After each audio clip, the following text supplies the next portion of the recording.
Aujourd'hui, on va s'attaquer à un sujet vraiment crucial qui touche directement le portefeuille et puis l'assiette. Le stockage. Le stockage après la récolte en Afrique de l'Ouest. Oui, un vrai défi. Des tonnes et des tonnes de nourriture sont perdues chaque année. C'est énorme. Alors qu'elles pourraient nourrir des familles, générer des revenus. C'est un paradoxe assez douloureux en fait.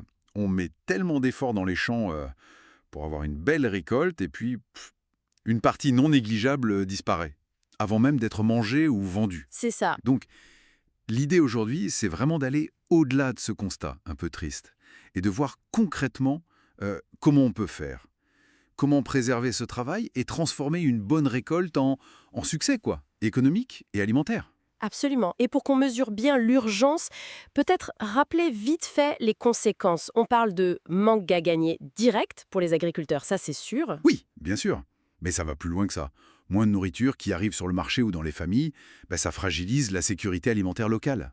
C'est terrible de se dire ça, parfois même après de bonnes pluies. Incroyable. Et puis ça a un gaspillage monumental de ressources. Pensez à l'eau, l'énergie, le travail humain.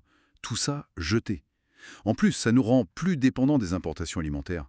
Un vrai cercle vicieux. Et les causes les coupables, si on peut dire, ils sont nombreux, c'est ça? Effectivement, c'est rarement une seule chose. C'est une combinaison. D'abord, il y a les ravageurs, les classiques, les insectes, charançons, capucins des graines, et puis les rongeurs aussi, qui font des dégâts considérables. Ah oui, les rongeurs. Ensuite, l'humidité. Ça, c'est l'ennemi numéro un, ou presque. Si on sèche mal ou si on stocke dans un endroit humide, hop, les moisissures arrivent.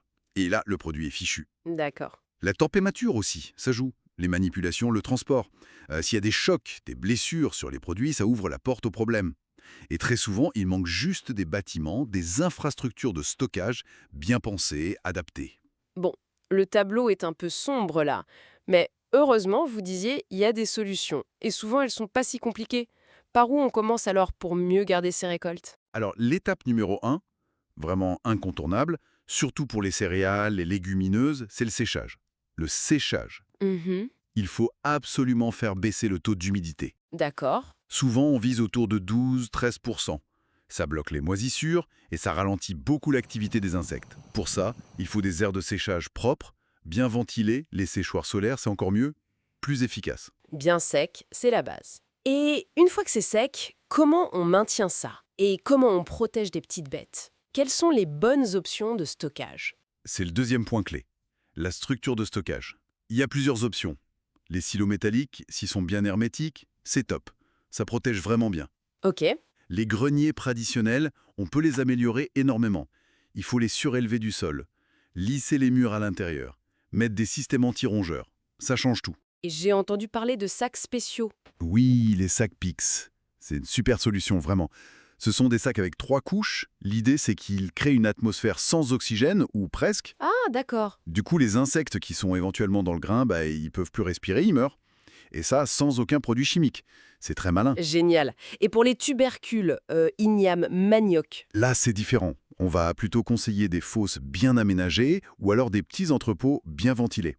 C'est la ventilation qui est clé pour les tubercules. Ces structures, c'est bien, mais j'imagine que si l'endroit est sale au départ, ça sert pas à grand-chose. La propreté, c'est important aussi. Font vider, brosser, désinfecter si possible les greniers, les silos, les sacs, tout. Faut tout enlever. Oui, enlever les vieux grains, les poussières, les toiles d'araignée. Ça casse le cycle des insectes. C'est vraiment la base pour partir sur de bonnes fondations. On parle souvent des produits chimiques pour traiter les stocks. Mais si on cherche des solutions plus durables, plus naturelles, qu'est-ce qu'on peut faire contre les ravageurs? Alors oui, il y a des alternatives naturelles efficaces. C'est notre quatrième point, la lutte biologique. On peut utiliser des plantes qui ont des propriétés répulsives ou insecticides. Comme quoi, par exemple? Le Nîmes, par exemple. Les feuilles séchées de Nîmes, mélangées au grain, ça marche bien. Ou même des piments forts, ça peut décourager certains insectes. Et puis il y a la terre de diatomée. La terre de quoi? Diatomée, c'est une poudre très fine issue d'algues fossilisées. C'est naturel, sans danger pour nous si on en mange un peu avec le grain, mais c'est terrible pour les insectes. Les petites particules coupent leur carapace et ils meurent de déshydratation. C'est mécanique en fait. Ah, c'est malin ça. Vraiment intéressant ces solutions naturelles.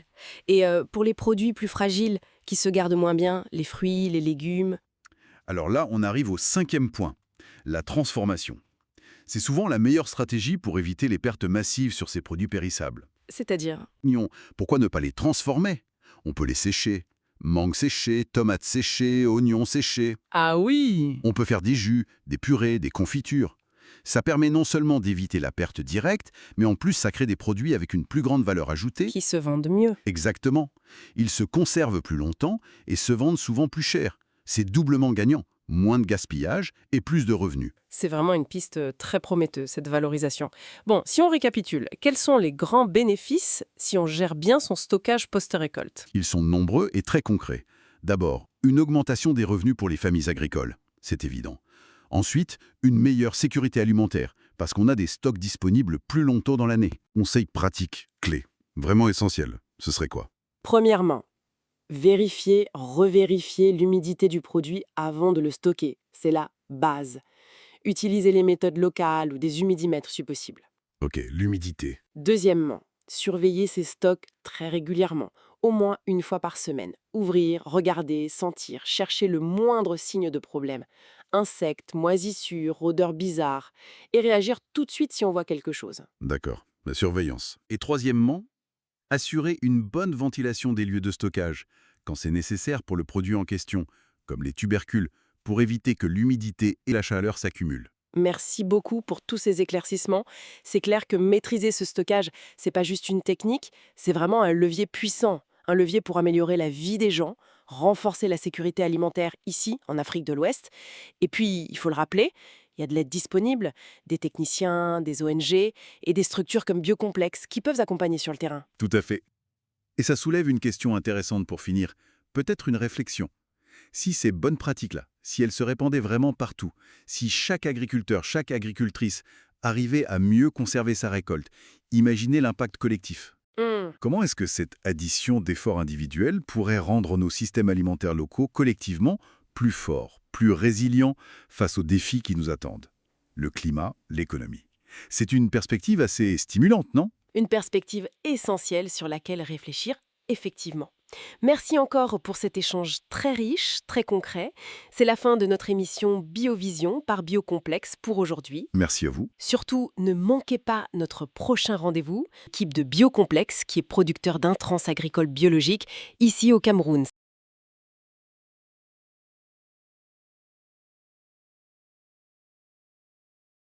L'équipe de Biocomplexe qui est producteur d'intrants agricoles biologiques ici au Cameroun.